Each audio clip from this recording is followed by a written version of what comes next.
Recognizing the challenge to rear autistic children. Live with local news and balanced views, I'm Jeff Marchessault. Welcome to Guam News Watch.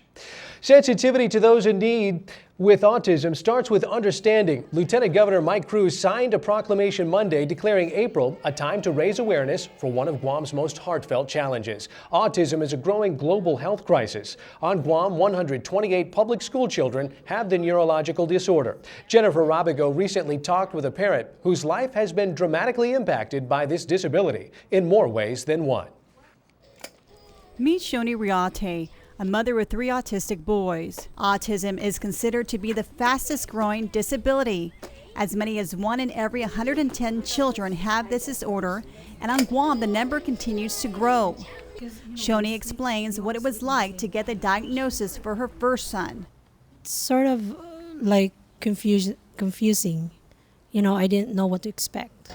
She says receiving the news for her 2 other boys was just as hard. It was painful. Shoni is her boy's primary caregiver while her husband works full-time. She says in order to cope, she takes it day by day. She also finds that her days don't go as planned and sometimes has unkind comments directed to one of her sons on occasion. For instance, a cashier calling her son naughty at a grocery store. I have to explain to the lady that my son has a condition, and she was like probably ashamed of what she said.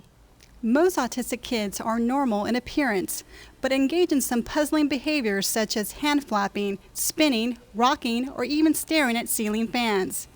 Shoni says autism can be a lonely place, especially without support, and has over the years sought out training from groups such as Autism Community Together and the Parent Resource Center. I would just, tell the people that, if you have kids with autism, that you're not alone. Reporting for Guam News Watch, I'm Jennifer Robigo. In other news, the Laddie of Freedom and Hall of Governors officially opens to the public. This 60-foot Laddie Stone monument was inspired by late former Governor Ricky Bernalillo. The new Hall of Governors facility will feature exhibits from the Guam Museum and act as a cultural event center. Locals and tourists alike can enjoy the Laddie of Freedom within the Governor's Complex at Adaloop. You still have almost 2 hours to get your kids vaccinated against swine flu at Micronesia Mall. The department offers H1N1 vaccination shots at the mall till 8 o'clock tonight. Public Health reminds parents kids 9 and under need a second dose of H1N1 vaccine 4 weeks after the first dose. Public Health also reminds parents vaccinate children from mumps, rubella, and measles at 12 months. With a second dose between 4 and 6 years of age, the department confirmed 5 mumps cases on Guam Friday. A conflict could put her at odds with the people of Guam, but she's not talking about it. More after the break. Now we turn our attention to one of Guam's current top elected officers and the questions of conflict arising from her aspirations to even higher office.